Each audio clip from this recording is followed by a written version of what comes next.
14 June সর্বভারতীয় ডাক্তারি প্রবেশিকা পরীক্ষা নিট তার যে রেজাল্ট প্রকাশিত হয়েছে, সেখানে আমি যে এলাকায় বাস করি করিমপুর, সেখান থেকে কিন্তু খুব বেশি ছেলে মেয়ে এখন পর্যন্ত খোঁজ পাওয়া যায়নি। কারণ অধিকাংশই বাইরে পড়ে, বাইরে প্রিপারেশন নিচ্ছে আর কি, উচ্চ মাধ্যমিক পরীক্ষার পর কলেজে পড়ার পাশাপাশি। তবু খুব সংখ্যাটা হয়তো একদম নগণ্য হবে, কিন্তু পাশাপাশি ডোমকল মহকুমায় এবারে রেজাল্ট কিন্তু খুব চমকপ্রদ আর কি। ডোমকল মহকুমায় প্রায় 20 জন 500-র উপরে পেয়েছে আর কি, এবং ভালো র্যাঙ্কের দিকে আছে। তার মধ্যে আইনাল কবির ওই বাচ্চু ভাইয়ের যে ছেলে, সে 581 পেয়েছে। তারপরে মেমোরি মিম জাহান 561 পেয়েছে, আর মোহাম্মদ আজিজ মিয়া 558 পেয়েছে আর কি।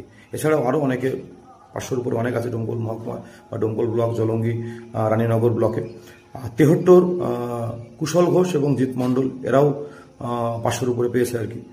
সেই দিক থেকে দেখতে গেলে, এবং এরা অধিকাংশই কিন্তু ডোমকলে যারা আলামিন মিশনের ছাত্র বা অনেকে ব্যক্তিগতভাবে কোচিং নিয়েও পেয়েছে আর কি।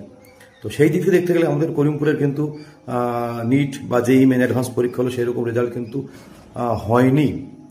এই জায়গাটা দাঁড়িয়ে কিন্তু আমাদের যারা করিমপুরে থাকি আমরা, পরবর্তী যারা আসছে, আমাদের পরবর্তী প্রজন্ম, একটা অশনি সংকেত কিন্তু আমাদের ভাবতে হবে কি করে এটার প্রতিকার করা যায়, কি করলে আমাদের এখানকার ছেলেমেয়েরাও যেই মেন অ্যাডভান্স বা নিটের মতো পরীক্ষায় আরও সফল হতে পারে, সেই চিন্তাভাবনা আমাদেরকে করতে হবে এবং সমাধান আমাদেরকেই বের করতে হবে আর কি।